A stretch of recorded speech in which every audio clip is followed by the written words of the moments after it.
ಈ ದ್ವೇಷ ಭಾಷಣದ ಕೇಸ್ ಹಾಕುವಂಗಾಗಿ ಇವತ್ತು ಗುರುಮಿಡಿಕಲ್ ಪೊಲೀಸ್ ಸ್ಟೇಷನ್ದಾಗ ಈ ದಾಖಲೆ ಆಗ್ಯದ. ಇನ್ನು ಕೋರ್ಟ್ ಮ್ಯಾಟ್ರ್ ಅದು ಇದು ಅದಕ್ಕೆ ನಾವು ಅನ್ಸೋದು ಇಲ್ಲ. ಆ ಮಾತು ಬೇರೆ, ಯಾಕಂದ್ರೆ ಕೋರ್ಟಿಗೆ ಹೋಗ್ತದೆ, ಭಾಳ ಶಿಕ್ಷೆ ಆಯ್ತು ಅನ್ನೋ ಅಷ್ಟು ಮಟ್ಟಿಗೆ ಅವ್ರ ಮೈಂಡ್ ಸೆಟ್ ಆಗೋಗ್ಬಿಟ್ಟದ.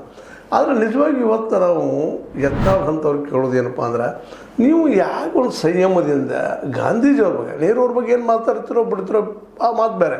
ಯಾಕಂದ್ರೆ ನೆಹರು ಅವರು ಮಹತ್ವಾಕಾಂಕ್ಷಿ ಇದ್ದರು, ತಮ್ಮ ನಂತರ ತಮ್ಮ ಮಕ್ಕಳನ್ನ ತರುವಂಥ ಪ್ರಯತ್ನ ಮಾಡಿದರು. ಇವೆಲ್ಲನೂ ಸುಳ್ಳಿನಲ್ಲ, ಇತಿಹಾಸ ನಡೆದಂಥ ಘಟನೆಗಳನ್ನ ಅದನ್ನು ನಾವು ಯಾರೂ ಒಪ್ಕೊಳ್ಳಿಕ್ಕೆ ಸಾಧ್ಯ ಇಲ್ಲ. ಅದನ್ನು ಬಿಟ್ಟು ಗಾಂಧೀಜಿಯವ್ರು ಏನು ತಪ್ಪು ಮಾಡಿದಾರಪ್ಪ ಅನ್ನುವಂಥದ್ರ ಬಗ್ಗೆ ಇವತ್ತು ಬಿಡಿಸಿಡಬೇಕಾಗಿತ್ತು.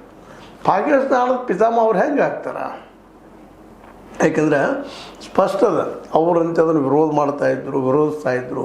ಆದರೆ ಆ್ಯಕ್ಚುಲಿ ಆ ಸಂದರ್ಭದಲ್ಲೇ ಅಲ್ಲಿ ಆವತ್ತಿನ ಹಿಂದುತ್ವವಾದಿಗಳು, ಆವತ್ತಿನ ಮುಸ್ಲಿಂ ವಾದಿಗಳು ಭಾಳಷ್ಟು ಟಗಫ್ ವಾರ್ ಅವ್ರೊಳಗೆ ಹೊಂದಾಣಿಕೆ ಆಗಲಾರ ಸ್ಥಿತಿ ಬಿಟ್ಟಿದ್ದು. ಸಪ್ರೇಟ್ ಸ್ಟೇಟ್ ಆಗಲೇಬೇಕು ಅನ್ನುವಂಥದ್ದು ಬಂದಿತ್ತಂಥದ್ದು. ಅದರೊಳಗೆ ಜಿನ್ನಾ ಅಂತ ಸಪ್ರೇಟ್ ನಮಗೆ ದೇಶ ಬೇಕು ಅನ್ನುವಂಥ ನಿರ್ಧಾರಕ್ಕೆ ಬಂದಿದ್ದರು. ಅಂದರೆ ಕೂಡಿದ್ದಿದ್ರು ಸಹಿತ ಕೂಡಿ ಹೋಗುವಂಥ ಸಾಧ್ಯಗಳು ಇಲ್ದಂಗೆ ಪರಿಸ್ಥಿತಿ ಬಂದಿದ್ದು.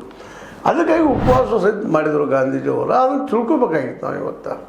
ಗಾಂಧೀಜಿಯವರು ದೇಶ ಕಟ್ಟುವಲ್ಲೇ ಎಂಥ ಕೆಲಸ ಮಾಡಿದ್ದಾರೆ ಏನು ಅಂತೇಳಿ. ಒಂದು ಕಡೆ ನಮ್ಮ ಉಮಾ ಭಾರತಿಯವರು, ಅವರು BJPಗರನ್ನ, ಅವರು RSS ಬಗ್ಗೆ ಅಭ್ಯಾಸ ಮಾಡಿದವರು, ಇವ್ರಿಗೂ ಚೆನ್ನಾಗಿ ಅಭ್ಯಾಸ ಮಾಡಿದವರು. ಸ್ಪಷ್ಟವಾಗಿ ಒಂದು ಸಂದರ್ಭದಲ್ಲಿ ಹೇಳ್ತಾರೆ, ಮಹಾತ್ಮ ಗಾಂಧೀಜಿಯವರು ನಿಶ್ಚಿತವಾಗಿಯೂ ಇನ್ನೊಂದು 20 ವರ್ಷ ಉಳಿದಿದ್ರೆ ಖಚಿತವಾಗಿಯೂ ಈ ದೇಶದ ಚಿತ್ರ ಬದಲಾಗ್ತಿತ್ತು, ನಾವು ಅಮೇರಿಕಿಂತ ಮುಂದಿರ್ತಿದ್ವಿ ಅನ್ನೋ ಮಾತು ಮಾತಾಡ್ತಾ ಇದ್ದಾರೆ ಭಾರತೀಯ ಅವರು.